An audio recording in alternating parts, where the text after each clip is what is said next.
Okay, since we're nearing 6:05, we may as well get started. Just wanted to make sure that everyone understands that everything that we talk about tonight is general in nature. This is not personal advice, right? So very, very important. It's all general in nature.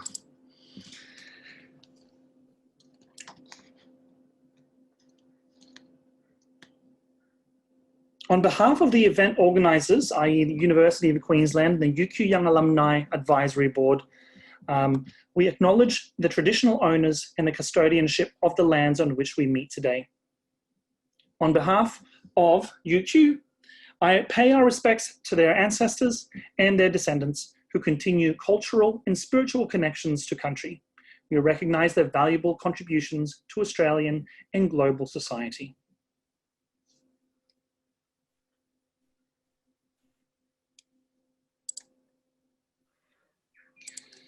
G'day guys, so here we are, we're just about to get started. I'm going to be bringing in Effie Zahos. There we are, how are you? Welcome, welcome. Andrew. And Professor Shaun Bond from the business school, please come on in. Hey Andrew, hey Effie, great to see you guys. Yes, it's been what, 6 months since the last outing? I just had a look, it was in April, so gosh, the world has changed so much since then. Oh my gosh, so it's just started off with the coronavirus stuff, and now here we are, hopefully at the back end of it. But before we get started, so a quick rundown of what to expect for the audience. We're essentially going to give a few minutes worth of thoughts around investments, our take on investments. But before we do that, we'll be running a poll. Right? So please feel free to answer these questions so that we get a good gist of what to talk about tonight. Because like I said earlier, we're here to serve you. So make sure you ask us a range of questions. I noticed there's a few questions already in the Q&A section. So thank you very much for engaging there. So let me get started with a poll, and then post that we'll be sharing our thoughts. And then after that, it'll be Q&A for a solid 45 minutes or so. So let's get started with the first poll. Please select your age group.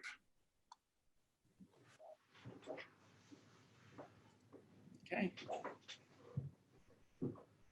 Seems to me that the majority is in the 22 to 35 age range. Yep, which is bang on the mark for the young alumni. And 9% at 36 to 55. Excellent. Good stuff.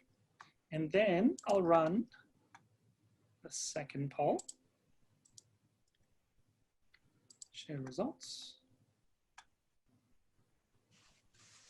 And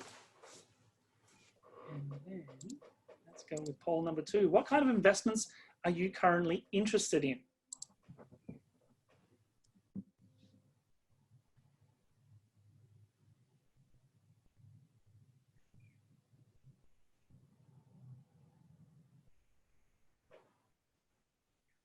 Excellent. Can you see that, Effie, Shaun? Yeah, I can. Yes, it's great to see. Awesome. I'm loving the 43 in superannuation, Andrew, I'll tell you that much. Yeah, well, you got to get in early with these things. And if the majority of the people on this webinar get onto the super side of things, oh man, it's so powerful, isn't it? It's good. Excellent. Okay, let's end it there. That's enough time for everyone. Fantastic. So a lot of people are interested in shares. We've got properties at 61%, ETFs at 53, super at 43, index funds at 38. Okay, moving on. Okay, so I guess what I'd like to do is start off with asking you, Effie, what your thoughts are about investments in general. And if I was to ask you as for example, if I was to pretend I just finished my degree and just started earning my first salary, 2 years in, I'm starting to build up a bit of savings, what would you tell me? What should I be looking for? That you'll get to my age pretty fast. That's what I'll tell you. Look, I guess if I had to go back to my younger self, exactly what you're saying now. These are tips that I give regularly. They are simple, but I do find often simple things are the best. For me, it's never been timing the market. It is time in the market. And that's really important for someone like myself that talks money day in, day out. I still don't have the time for myself, or probably the expertise to be nitpicking every single day and swapping and trading. I have done quite well with the income I've got, just being very wise about not timing the market, but just being in the market. And I think what I've said, my younger self, my biggest regret was that I didn't salary sacrifice when I got my first paycheck. I do regret that. And I had that feeling or sense of like, I'm too young. It's not important. There's no way I want to salary sacrifice $50. Just the name of it sounded painful. So that was my first tip. The other one is, don't think you need a lot to jump into investing. You actually don't. Small amounts can make a big change. I think we're going to touch on some of that stuff tonight about there are some great products and platforms that allow you to dip your toes in the market, get over your fear of investing. And then the other one is, only invest in what you know. And it's interesting that the most popular ones up there, I guess that was the choice they had. It's not rocket science. You can invest in yourself. You are the most important asset. Or fixed interest, cash, shares, property, super. That's it. It's a handful of things. And I only invest in what I know. I keep it simple, and I do pretty good. Excellent. Thanks for sharing, Effie. Lots of good takeaways there. How about you, Shaun? If you had a chance to go back to be around your 20s again, what would you be doing differently this time? Well, what would I be doing with my money? I thought you were going to say something else then. But there's lots of things I would like to be doing if I was 20 again. But focusing that on the money question. I very much agree with a lot of what Effie said as well there. For people starting out, I'd say definitely keep thinking about how you invest in yourself. You are sort of like your human capital, your skills and ability is the major asset you have at this stage. So whatever you can do to think about how do you enhance the return on that asset, I think is very important as well. So, maybe that means thinking about graduate school or a graduate degree at some point when it's time for you to consider that. As you build your career or getting on the job training, thinking about how to become, one of the best people in your profession. So I think definitely think about how do you invest in yourself. That would be my number one tip. Other practical things, once again, as Effie said, the great thing if you're in the workforce, you're required to put money into superannuation, and that's a good way to start your investment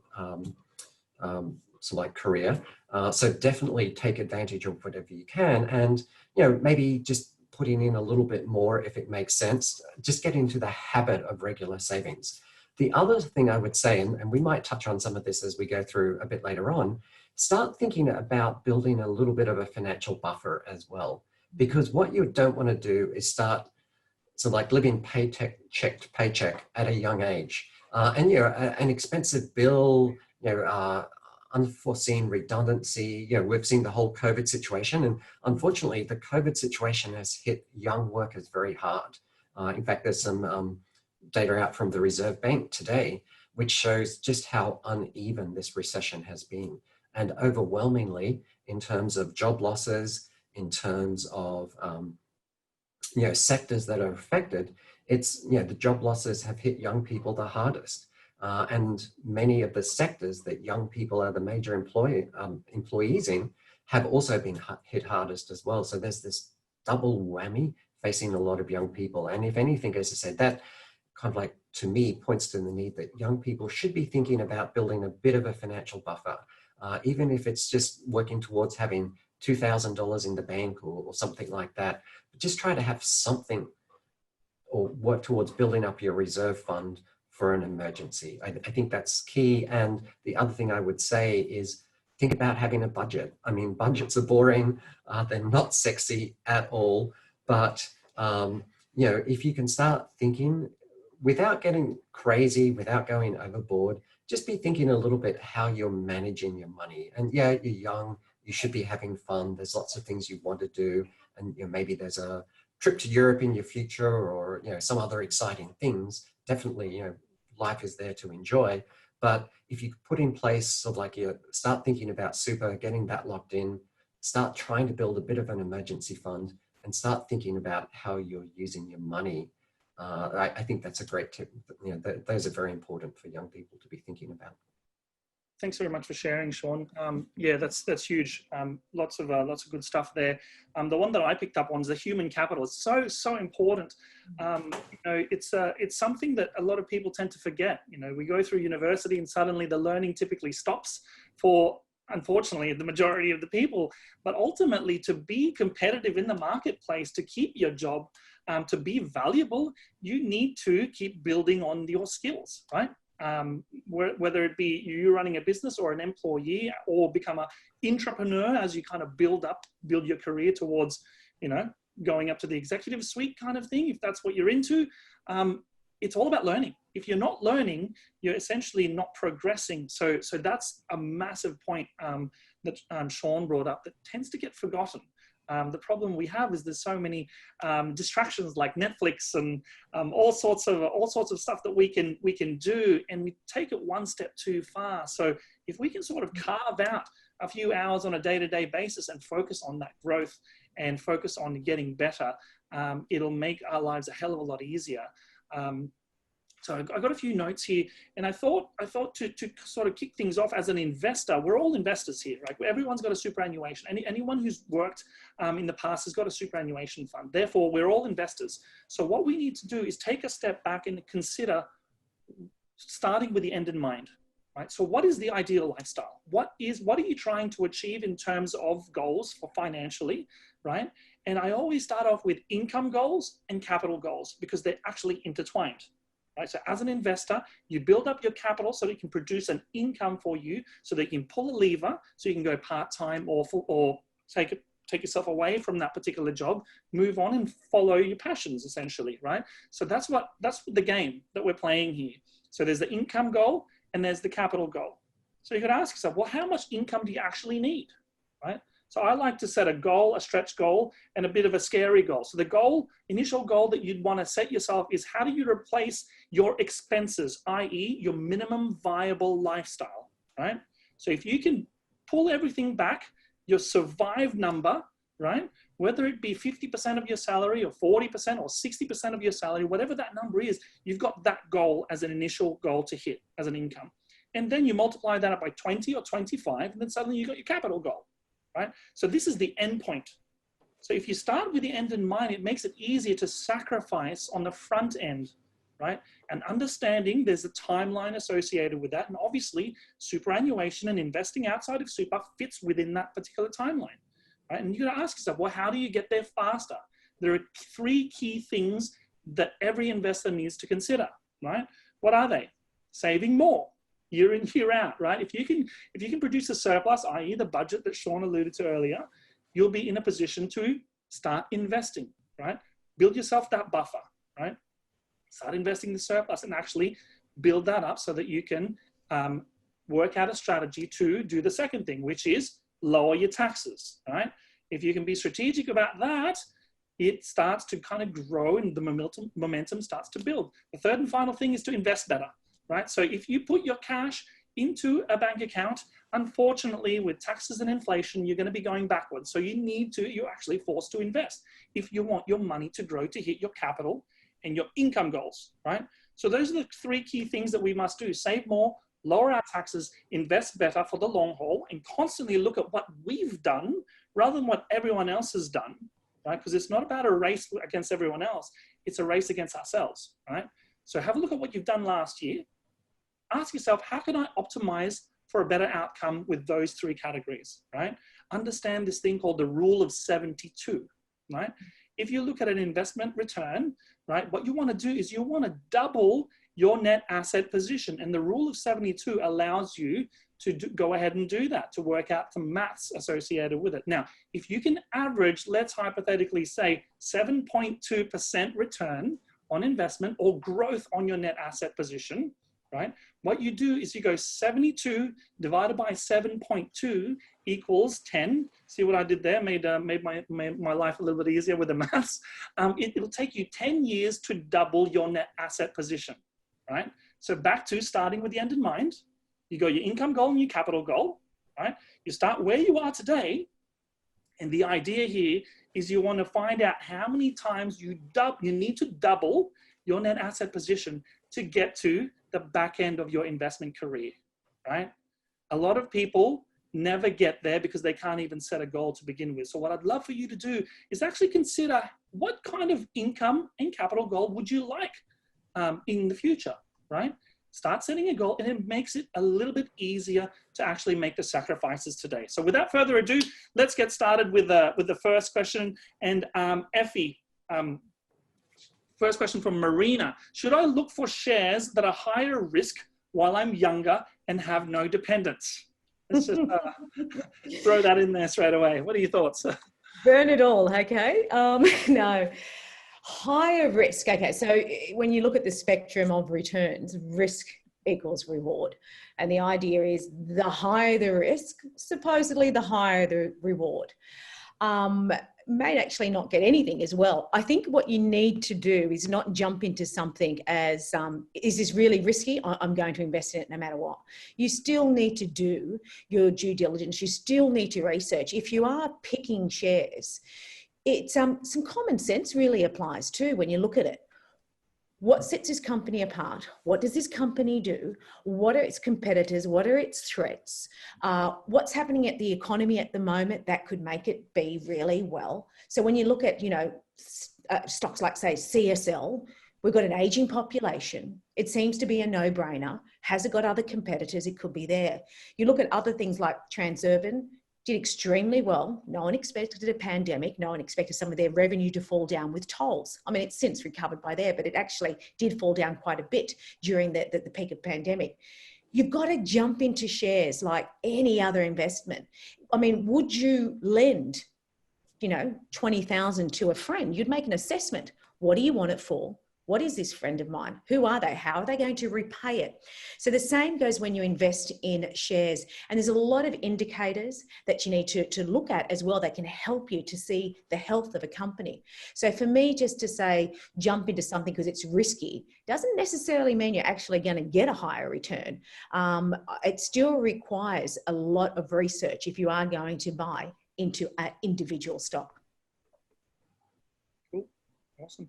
And Shaun, off the back of that, I've got a question here from an anonymous attendee. Would investing all of your savings in the share market be a safe investment to maximize your saving potential? What are your thoughts about that one? Yeah, once again, it's a good question. Yeah, very detailed, challenging question in terms of, I'd like to, it's hard to give specific advice to someone, as we've mentioned. I think you should think about making sure you've got a good spread of your investments. Is this money that you need for a particular purpose, or is this long-term savings? And then you have to think, well, if it's long-term savings that I'm putting aside, might it be more tax efficient to do that through your superannuation fund or not? That's something you may need to speak to an advisor about. If you have a bit of extra money in your particular situation, does it make sense to add that to super, salary sacrifice, as Effie mentioned, but there's limits to how much you can put into your superannuation fund. So, if you're already sort of like maxed out there and you still have extra money that you want to put to long-term savings, then certainly, it can make sense to think about maybe a broad-based index fund or a managed investment fund of some kind to sort of like grow over time. But, if you're also looking at that's going to be used to pay for your kids' school fees next year, or that's going to go to the car that you're going to be replacing in 2 or 3 years, maybe shares aren't the right type of investment for that. And you're better off putting that in a savings account or something like that, that's safer, that when that bill comes up, the money's there to take advantage of. So, once again, without knowing too much about that person's reasons for asking that question, hopefully there's some things that they might want to think about. Yeah, off the back of that, Shaun, there's a question here for me. Would you say your investment / financial advice has changed as a result of COVID, and what has changed? Look, in terms of cash flows and investments, a lot of my clients and a lot of people in general are reluctant to invest more at this particular stage in time because of the uncertainty. Back to the buffers. if you can get a buffer in place where you feel a little bit more resilient, where you've got options and you know if something were to happen to you, i.e. you lose your income tomorrow, you've got, let's say, a 3 to 6 month buffer in place or a runway in place to provide you the opportunity to go and chase after that next gig, right? You get that peace of mind. Therefore, it's okay to keep investing, right? People who are living week to week will never invest because they don't have a surplus, and they'd be freaking out. They'd be like, if they started to invest, they'd be looking at the market every single day and they'd have a heart attack, right? Because it's a bit of a roller coaster ride. It's volatile, right? So please, Shaun. No, yes, sorry to jump in, but just to follow up on that, I think there's an important point here, and it was something we discussed back in April.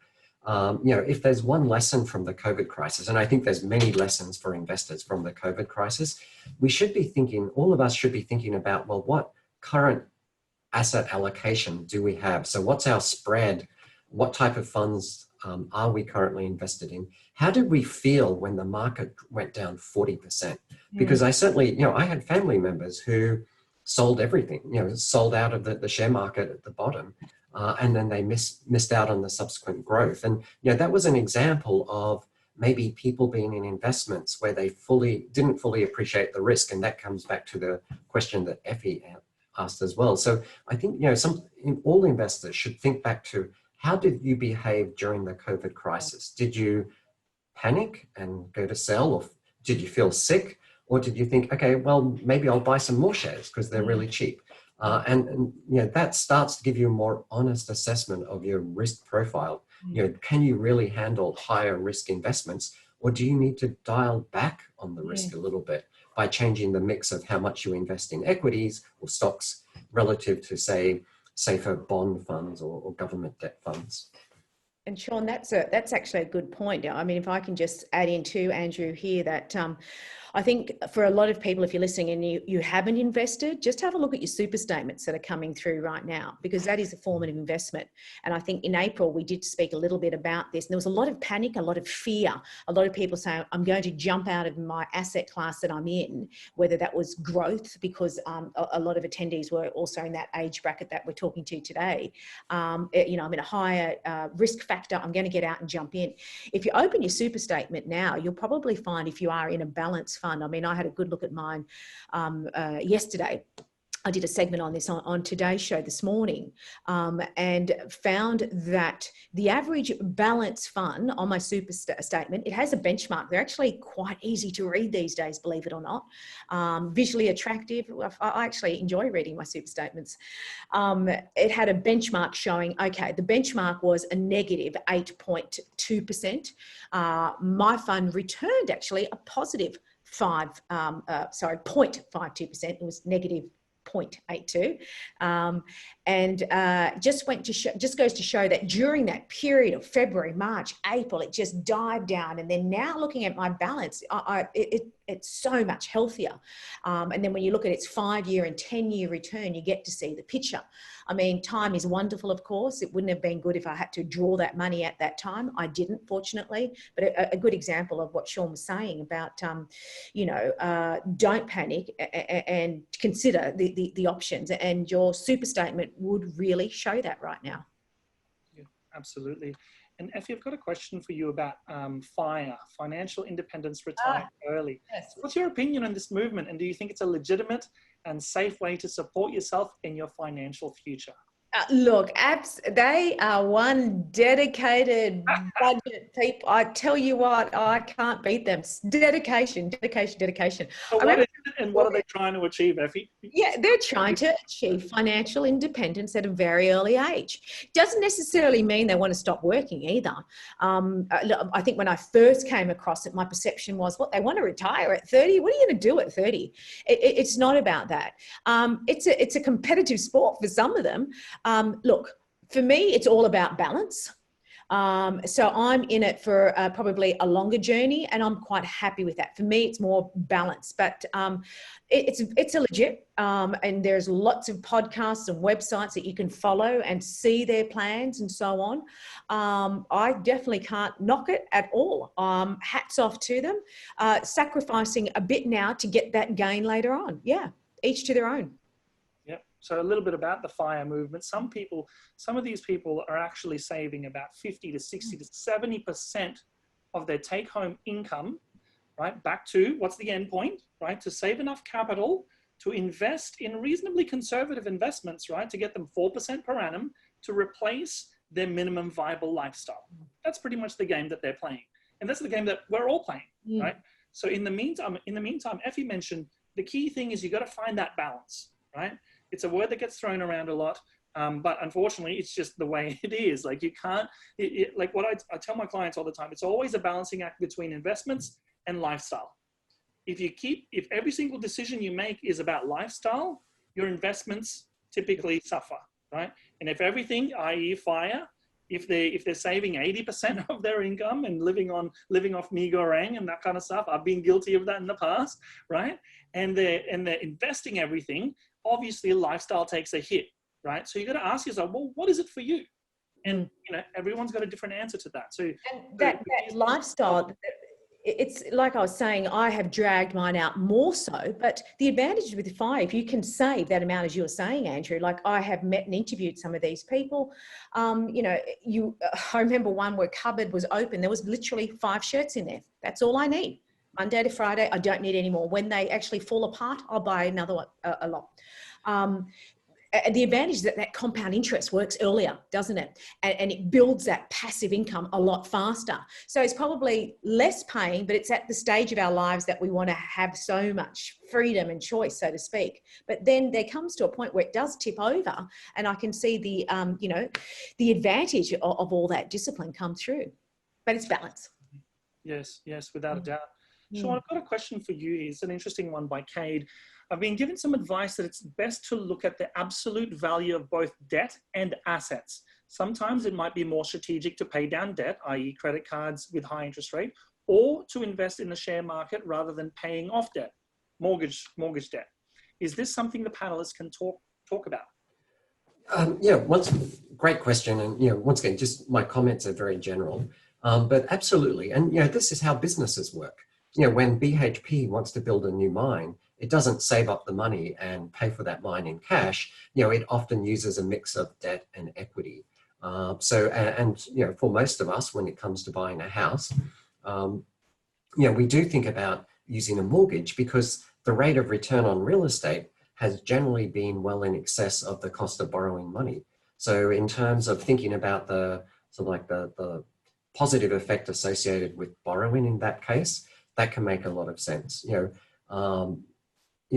Consumer debt, however, is a fairly expensive form of debt. So if you're borrowing for an overseas holiday or something like that, or borrowing for a new car, that's often more expensive. And there, I guess, people are using debt for consumption as opposed to investment.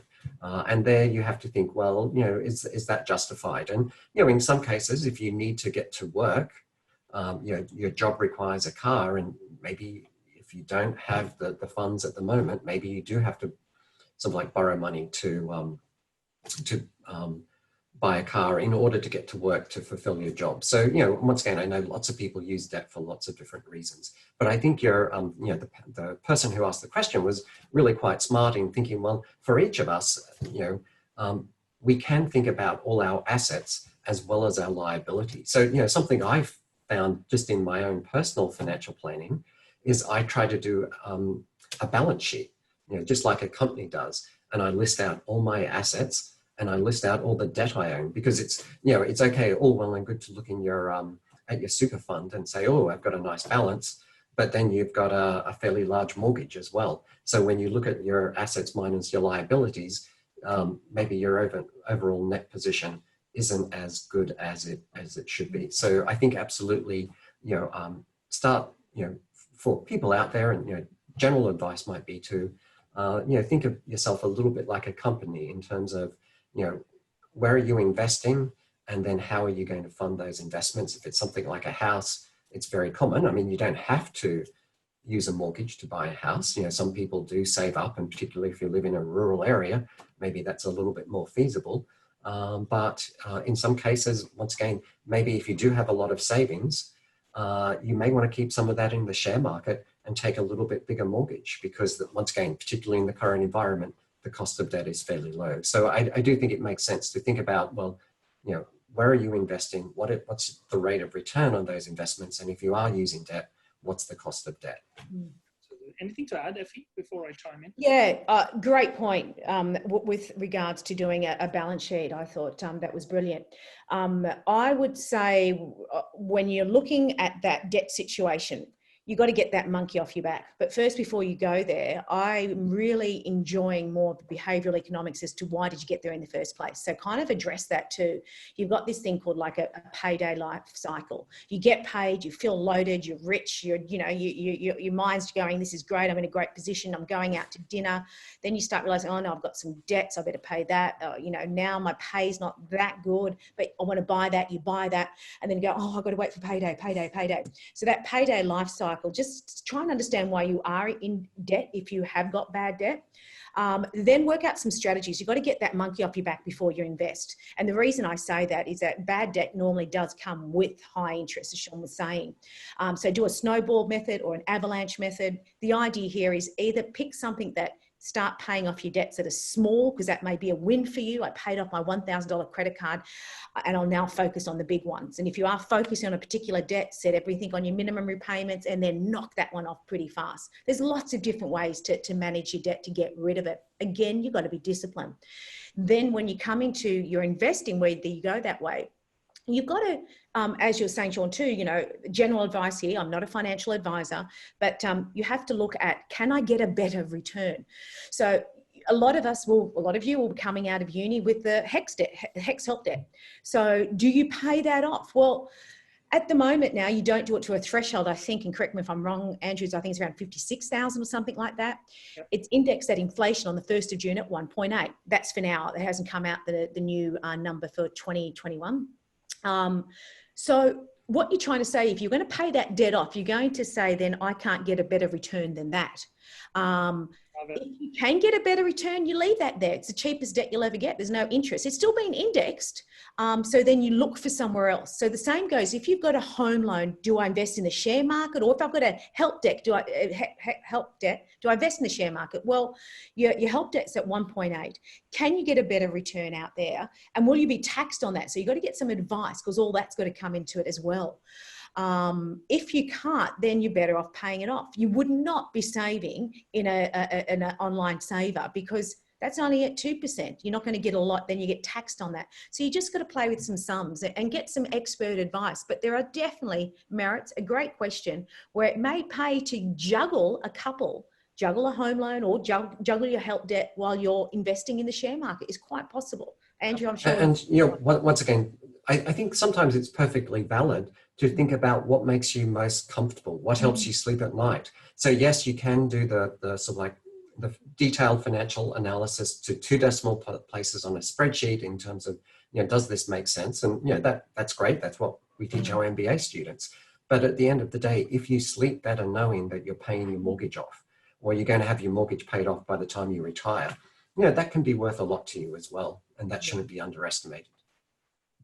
Yeah, so off the back of what Shaun and Effie's just shared, I mean, there's this thing called, I like to call the financial decision framework. So if I can get you to get your pens out and write 3 things, I'll get you to write ROI, return on investment, your risk-free return, RF, right? And your cost of capital, COC. Cost of capital is basically the cost of your debt, right? So you've got to ask yourself, well, if you write all of these things, what is your current return on investment in your portfolio? What is the risk-free return that you're going to get guaranteed? And what is the cost of capital? And then you can start allocating your capital accordingly, right? Because all you're doing is you are like a business, as Shaun mentioned, you're allocating a certain portion of your capital to get you a higher return on investment.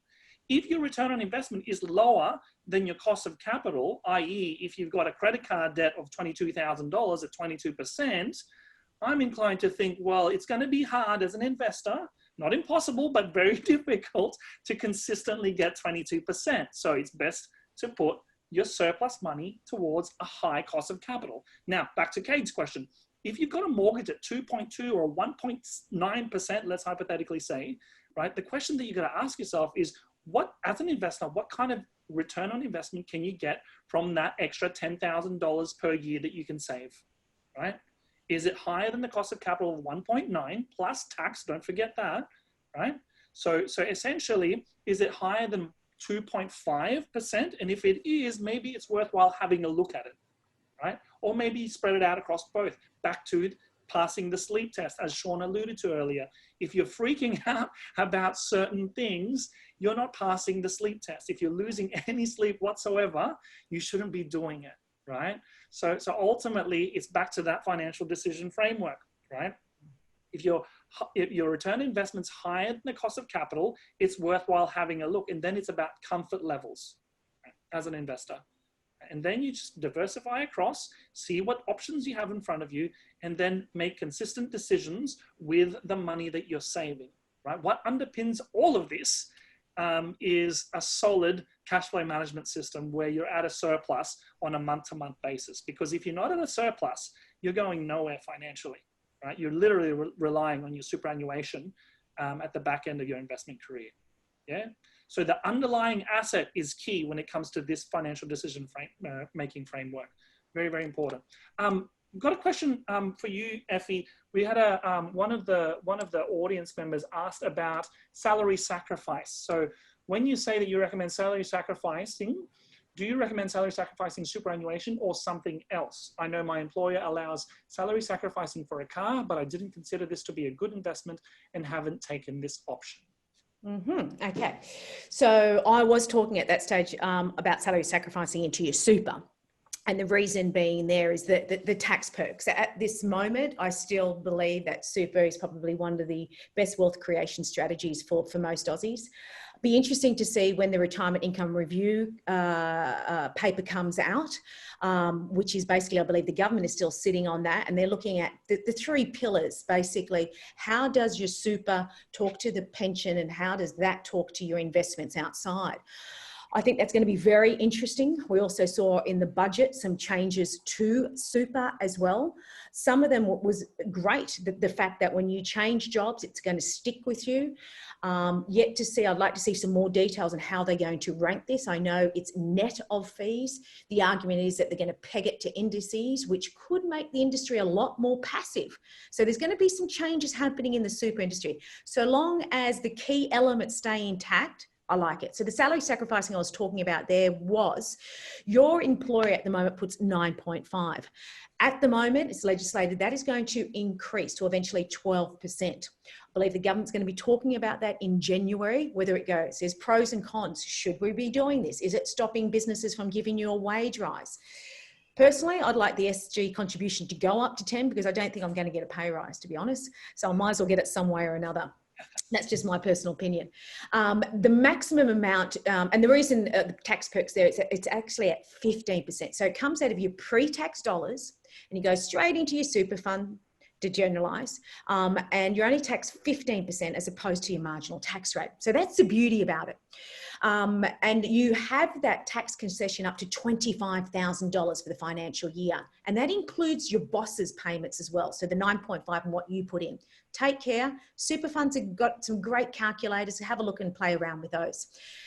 Actually, salary sacrifice, you can technically salary sacrifice your mortgage. And funny you should ask that because we just did a story about that on CanStar's website. So I'd urge you go there and have a look at it. We've got a tax expert to look at it. Not as easy as you think. So going back to your car, it's on this similar principle, but your employer has to want to do it because, and Andrew, I'm going to rely on you here, I hope, because this is getting really technical, the FBT, the fringe benefit tax that may be applicable to your employer. They've got to weigh it up. Do I want to give this to you or not? But look, with cars, it's a depreciated asset. As soon as you have a loan on it, whether you're salary sacrificing, whether you're getting a personal loan, whether you get a novated lease, which is the same kind of thing, whether you're getting a dealer loan, it's a loan as soon as you drive out. I've only ever taken a loan once when I got my first car.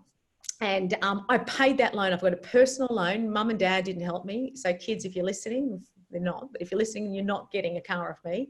I paid that loan off really fast in about 8 months.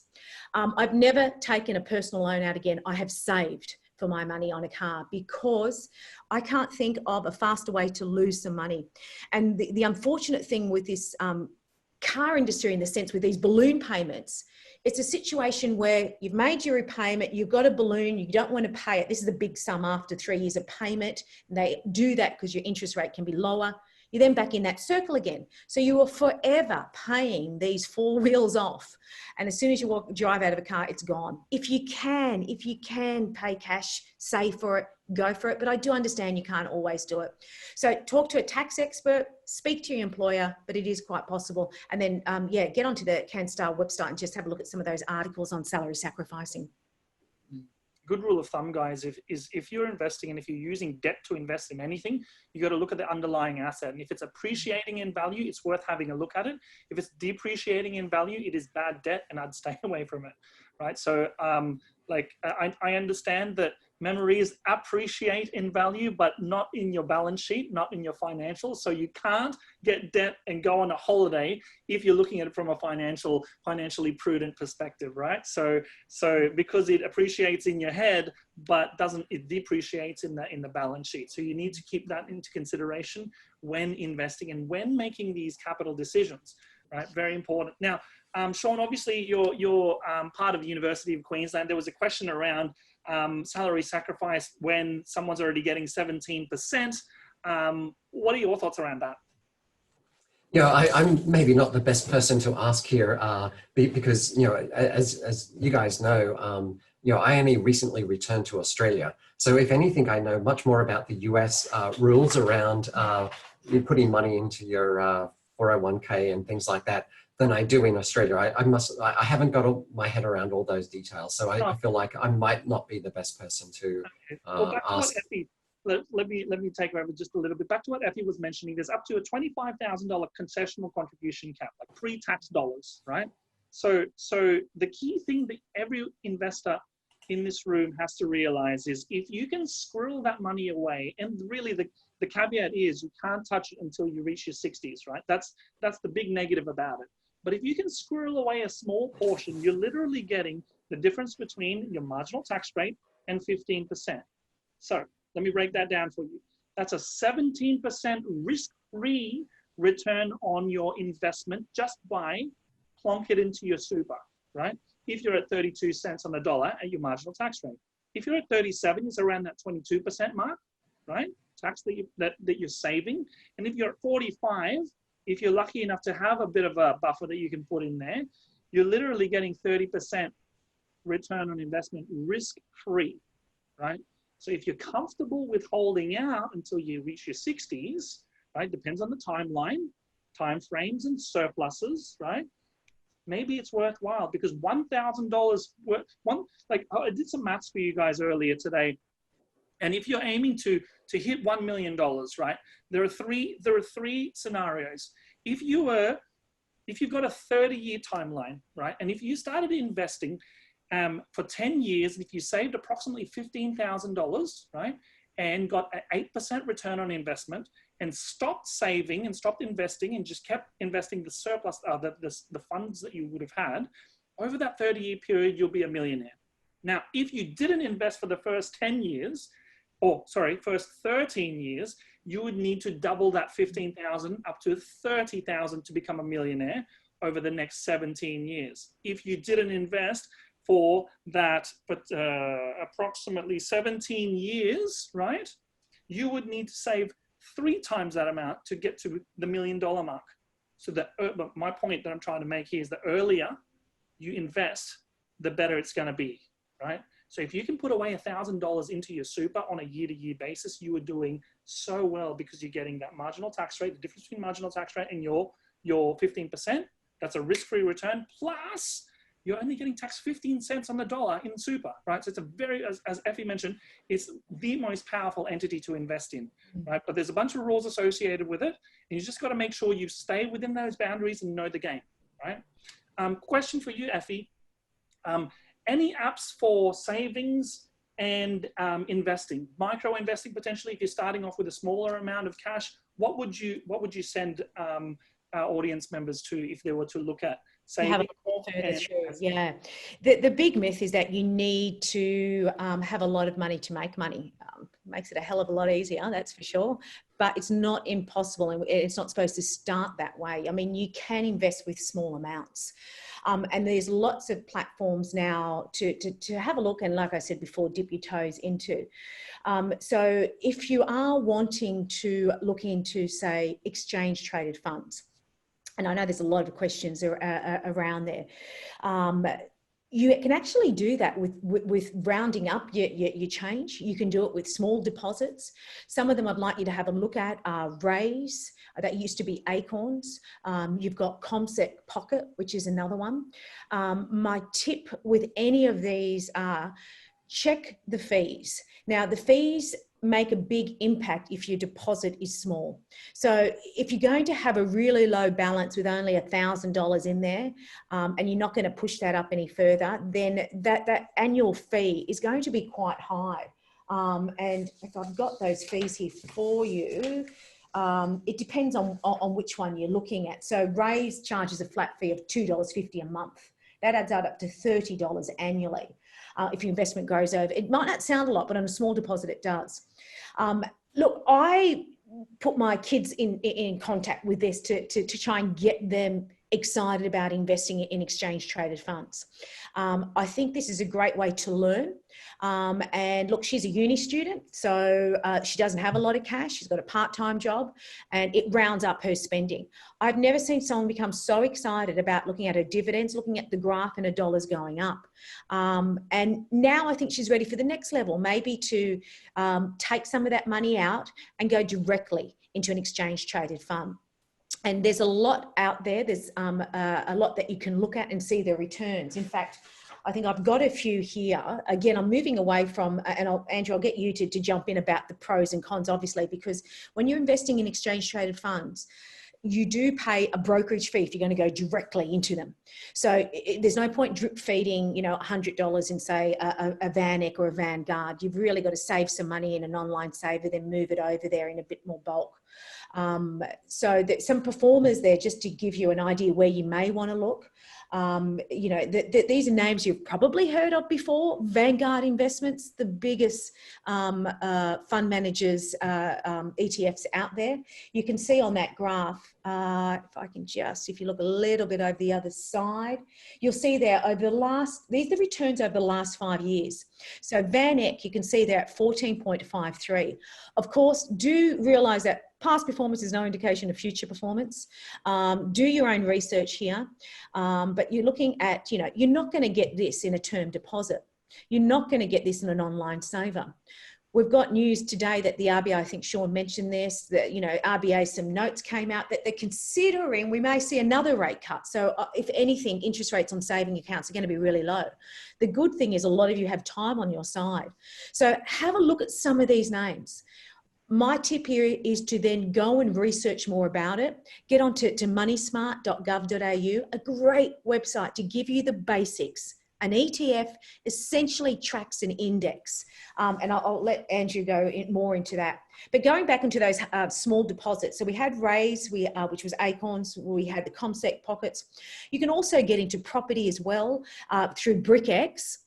Again, at the moment, yields on property are so low. So the fees are really, and the idea with BrickX, is that it's like going on realestate.com. You have a look at these houses, you see the value of them, you can buy into the house, buy bricks. Could be a $99 for bricks. I think they normally package them in 10,000 bricks, and investors go in and you enjoy the rental yields like you would own it, but for a small amount.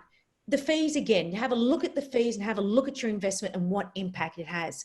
For me, these are great educational tools to have a dip in and have a go. If you don't want to invest your own money, then also go into the ASX share market game. I think you might still be able to get in, or it might just close. They run it twice a year. They give you, I think, off the top of my head, $50,000 to play with, to learn. It's not real money. So have a go at that and get a feel for it. Yep. And Shaun, off the back of that, there's a question, a bit of a more technical question. What indicators should we be looking for when regarding a health of a company and buying shares in a company? Yeah, that's a great question. People look at accounting ratios. They look at the overall outlook for that company.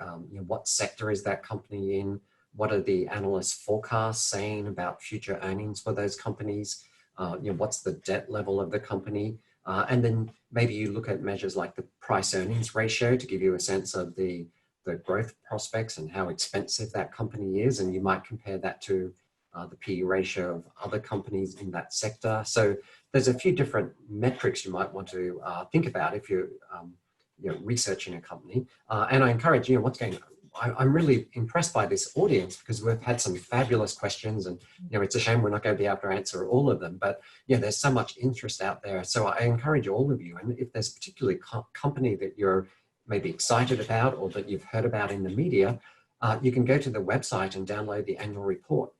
And that's a great place to start in terms of trying to learn more about what that company does and all the areas of its operations. And then it's got all the detailed financial statements.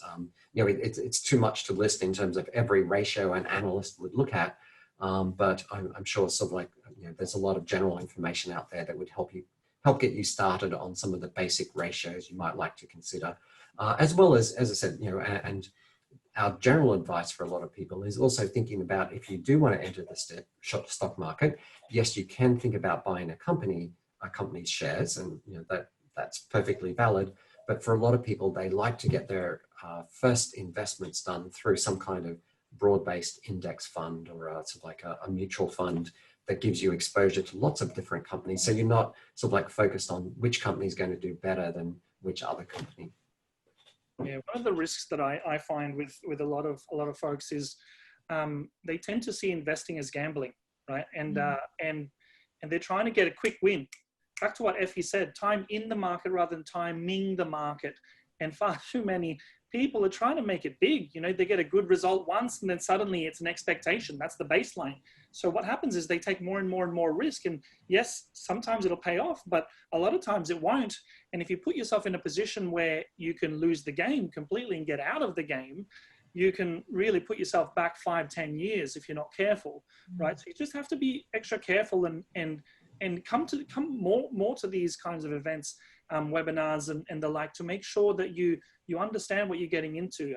I noticed there's a few questions here about financial advisors and how they rip people off. Absolutely. You have to be very, very careful. Like ultimately, if they add value, it's got to make sense. So they've got to be able to articulate the value that they add to your life. And some of these comments are saying they're just charging me an arm and a leg. And if they are, and if they can't say how they're going to help you and essentially put you in a better position than where you were, it doesn't make sense. Back to the capital allocation model where you're making a decision. Is it stacking up or not? Right? There's always that sleep test. And if you're losing sleep over at night over these decisions, it just doesn't make sense. Unfortunately, there's advisors out there that charge an arm and a leg, and they don't particularly do too well with educating people. So ultimately, you need to get comfortable with who you work with, the professionals that you work with moving forward, right? So that's pretty much my 2 cents on that one. So what we'll do is we'll have one last question before we wrap up. Effie, do you have? I'm sure you were looking at these Q&A. Do you have I have been looking through, yeah. Do you have anything that sort of popped up that you want to sink your teeth into? Look, there's a few things around super in general. How do I choose, or what do I look for? Have you seen others that you want me to answer in particular? Oh, super. Oh, you've got a nice table here. Why don't we share that? Let me quickly share. Look, there's lots of ways you can slice and dice this. I think just with super, and I'm mindful because it was in the budget, and you don't have to put the slide up. This was for a 30-year-old ranked by 5-year return, and the reason it is ranked by a 30-year-old there is depends on the balance that you've got in there and also the insurance level. But look, you can have a play around there. Australian super also generally came in number 1. This is for a 30-year-old in particular. I wasn't quite sure what the demographic would be tonight. But just it's worth looking at your fees with your super. I mean, we heard in the budget just how much is coming out of fees. I think it was $30 billion or something like that, more than what we're paying for our energy bills and utilities and so on. And the reason I'm raising this is that a lot of you are still, you're very young in the sense, which is great. You've got time on your side, but a lot of time for these fees to add up. So a little rule of thumb, when you look at your statements today, tomorrow, tonight, have a look at your fees. So the fee should be up top. There'll probably be a little asterisk there. Go further down your statement, and that's going to show you your investment fees. And then it'll give you a total amount of fees. Get your fees, divide it by your balance, times it by 100. That's going to give you the percentage of what your fees are to your balance. A sharp super fund should be around under 1% would be great. 1%, I believe, is in the top quartile. And then, you know, you don't want 1.5. That's the expensive ones. You want to get value for your money. Obviously, you're looking at net returns. But do that little exercise because it's so easy to do. And you do have to go down your statement to look at your total fees. Normally, only admin fees are shown up top. Go down, get your full fees, divide it by your balance, times it by 100. That number should be 1 or below. If not, then do some research. I guess, you know, if I'm looking for a super fund, there was an ethical one there as well, a question around that. When I look at the returns, and also I notice StockSpot, which is a robo-advisor, another way to get into exchange traded funds, or Invest Smart, do your research, have a look at those as well. They set up your portfolio, so you don't have to just kind of pick up one. They come up with a fat cat report on super funds. Their top performing super funds, I think it was in balance, was ethical super funds. So it's interesting to see how these funds are performing. Have a look and find out exactly what is ethical. What are they investing in? What are they not? It's not always straightforward. But yeah, ethical funds are actually doing quite well. Great. Okay, so what we might do is I'll quickly share my PowerPoint again. So Effie, thank you very much for your time. Look, you've shared so much. You've been so generous with us. Tell us where we can follow you, where the audience can sort of tap into your knowledge a little bit more. Look, I follow me on Insta, on Twitter. I'm pretty active on Twitter. I normally respond to people, so that's good. Old book here, Real Girl's Guide to Money, still applies. I've just finished my other book that's gone to the printers, thank goodness. And also I do a weekly newsletter through CanStar called Money Mondays. If you Google Money Mondays with Effie Zahos, that is a free newsletter. I have a rant. I have experts on. I've had Shaun on once before. I've got to get him on again. That give their piece and what they specialize in. 4 stories, a rant by me out each Monday. Yeah, that's how you can reach me. Awesome. And Shaun? Well, you know, I think I have 16 Twitter followers, so I always welcome more Twitter followers. Okay, we're going to have to make a concerted effort today. Let's double or triple, maybe quadruple. You know, certainly I try to tweet things out, and sometimes you hear me commenting on the media. But certainly, as I encourage all of you to take more of an interest in your finance. You know, I think this is a great start. Obviously, you know, people like Effie do a great job of talking to people on the news or on the breakfast TV. I mean, that's fabulous. So, you know, congratulations to all of you for tuning in and starting your journey in finance. And I hope we'll get to speak to you again. Okay. And this when we're at uni. Yes.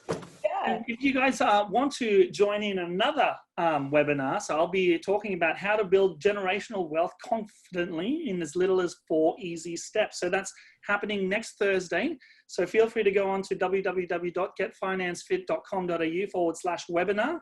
Happy to go ahead and work through all of those steps. The idea here is to provide you guys with practical steps that you can implement consistently, so that you can be in the top quartile of Australians and without even doing that much, right? So that's pretty much what I'd love to invite you guys along to. And feel free to follow me on Instagram at Andrew David Courtney. And thank you very much for your time, Effie and Shaun.